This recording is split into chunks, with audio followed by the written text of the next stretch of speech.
Now we're gonna talk about substituted agent. Sir, what is the difference between a sub-agent and a substituted agent? Let's have a look. Substituted agent is a person appointed by the agent to act for the principal in the business of agency with the knowledge and consent of the principal. Substituted agents are not sub-agents. No, no, no. Sub-agent is a person who is coming with me. Substituted is a person who is coming in my replacement. Understood? See, here what they are saying, relation between a principal and a person duly appointed by the agent to act in the business of agency should be treated as how or what. So the provision says where an agent holding an express or implied authority to name another person to act for the principal in the business of agency has named another person accordingly. Such person is not a sub-agent, but an agent of the principal for the such part of the business which has been entrusted to him. For example, I have been appointed as an agent and I substitute my presence with somebody else. I substitute my presence means I am not going to come at all. I am not bringing somebody to help me. Understood? I am not bringing somebody to help me or to share my job, my part of work. No, my entire total replacement is happening. In that case, that substituted agent will act as an agent. Yes. And the principal will be the same person who is the principal for me also. Agent's duty in naming such person. When I am appointing somebody as my replacement, what is my duty? What should I take care while appointing such person? Provision says in selecting such agent, the such agent for the principal, the agent is bound to exercise the same amount of discretion as a man of ordinary prudence would in his own case. Meaning, if this was my classes and I have to appoint a particular faculty, what all things will I check? Same things I have to check for a person who is going to substitute me in this place. Understood? If he does this, he is not responsible to the principal for any acts or negligence of the agent so selected. So I have been properly selecting, properly, diligently verifying the authenticity of the person in my replacement, and then I appointed a person. And after that, if such person does any mistake or any negligence, I will not be responsible for that. Okay, let's see an example. To understand better, let's see an example. A instructs B. What? Who is B? B is a merchant. A is telling B, hey, you're a merchant now? Okay, buy a ship for me. For him means for A. B says, okay, no problem. And B appoints a ship surveyor of a good reputation. So B is substituting his work to somebody else of a good reputation to choose a ship for A. The surveyor makes a choice negligently. B appointed somebody else to do the work, right? But whoever B appointed was a ship surveyor that is a professional and of a good reputation. Thereafter, if the ship surveyor does his job negligently and the ship turns out to be unseaworthy, meaning the ship sinks in the sea or gets lost in the sea, Mr. B will not be responsible to Mr. A, but instead the surveyor will be responsible to Mr. A. Is that understood? Yes? Clear? This is your substituted agent. Is that clear? Have a look at substituted agent. Then we go to agency by ratification immediately.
Done.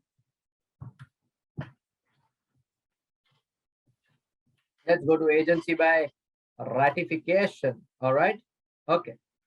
Ratification means what? Subsequent approval is what I told you, right? So it is subsequent adoption or subsequent acceptance or subsequent approval. Meaning what?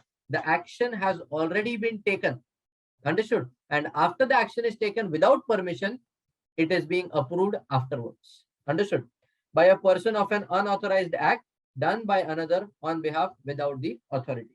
What are the essentials of a valid ratification? Meaning, if you are ratifying my action, which type of actions can you ratify, or you can ratify the actions under which circumstances? First, the act must have been done. Pay attention, the act must have been done as an agent on behalf of the principal identifiable.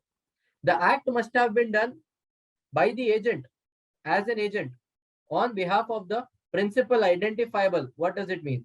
Only the person on whose behalf such action has been performed will have the power to ratify it. Understood? Are you getting the point? For example, I am talking very rudely to the students in the class. I am not authorized to do that. But I am talking very rudely to the students in the class. And after that, I am going to my principal and saying, today the student was misbehaving in the class, eating in the class, sleeping in the class, drinking something in the class. And so I talked very rudely with the student in the class. My principal says, the owner of the classes says, good job, no problem, don't worry, I will take care of it. He is authorized to do that. Understood? So what is he doing? He is ratifying my action. Clear? Okay. Then the principal must be in existence. Meaning what? The principal must be in existence means either the company or the promoters must be in existence. It should not be a fictional person. The principal must be competent to ratify the act. Yes, of course. They are saying must have contractual capacity. A minor cannot ratify any contract, right? Minor cannot ratify any contract. A contract on attaining the majority. Comma. Punctuation missing, sentence meaning change.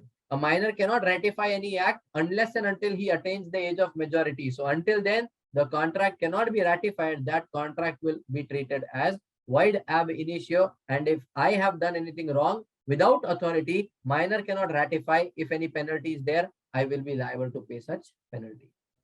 The principal must have full knowledge. The principal must have full, what am I underlining? Full knowledge of the material facts. Let's try to understand with an example. X bought certain goods for Y at a particular price which is greater than the market value, which is greater than the market value in the name of Y. X went to the shop, brought goods from the shop for Y.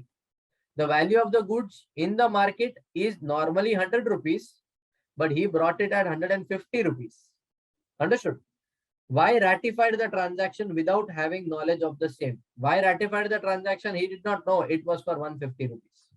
The ratification will be considered as invalid because Y has ratified the transaction without having knowledge to all the facts of the transaction. The principal must ratify whole transaction. See, there is no concept of partial ratification. Either you say a yes or you say a no. You cannot say a maybe. Understood? Ratification must be made within reasonable time. If today I am doing an action which you say I ratify and that you are telling to me after 5 years, it does not make any sense. The act to be ratified must not be void or illegal. The same example which I told you, I shouted at the student in the class, shouted. But what if I picked up the student, hit the student and threw the student down from the building? Can it be ratified by the principal? No. Void illegal transactions cannot be ratified. The ratification must be communicated because the principal is not some god who will get to know about the actions taken automatically. Or I am not the god who will come to know that the principal has already ratified my transaction. So whether I need that transaction to be ratified, I need to go to the principal. And if principal is ratifying it, principal needs to tell that to me as well. This is your agency by ratification. Important answer, exam perspective also, learn it properly.